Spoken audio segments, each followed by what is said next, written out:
bangsa ini harus dibangun dengan mendahulukan pembangunan karakter. Karakter inilah yang akan membuat Indonesia menjadi negara yang besar, maju, jaya, dan bermartabat. Itulah hal yang pernah dikatakan oleh Bung Karno. Sayangnya, pendidikan budi pekerti saat ini sering dikesampingkan, dan seiring berjalannya waktu, pendidikan budi pekerti dianggap sudah masuk ke dalam ranah agama.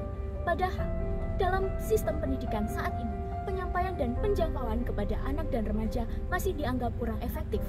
Kurangnya pengetahuan terhadap budi pekerti membuat mereka tidak tahu bagaimana caranya bersikap saat dihadapkan dengan gejolak emosi maupun konflik. Menurut Daniel Goleman 1995, kecerdasan emosional menyumbang 80% dari faktor penentu kesuksesan seseorang.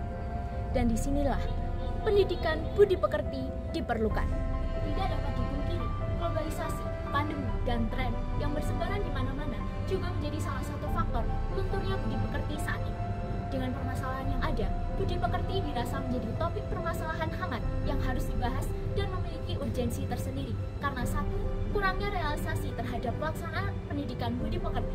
Kedua, belum adanya perubahan signifikan terhadap kualitas SDM di Indonesia seperti masih adanya korupsi dan nepotisme. Yang ketiga, berkurangnya kesadaran setiap orang terhadap pentingnya budi pekerti yang ada di Indonesia.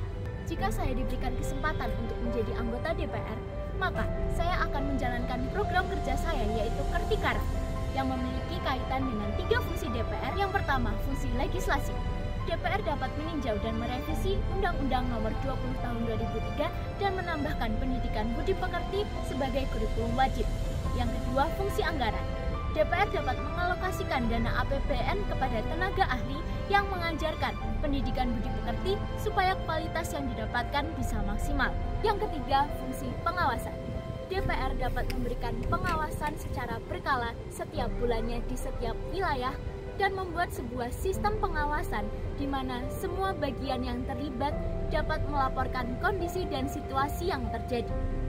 Dengan kecerdasan intelektual yang diimbangi dengan kecerdasan emosional melalui pendidikan karakter yang diawali dengan kurikulum pendidikan budi pekerti. Saya yakin Indonesia siap menyambut generasi Indonesia Emas 2045. Saya, Katarina Artanti Indria Larasati, sebagai calon legislatif Dapil Daerah Istimewa Yogyakarta, siap mengikuti Parlemen Remaja 2024 dan siap mewujudkan generasi berbudi pekerti, mewujudkan pendidikan berkualitas Indonesia Emas.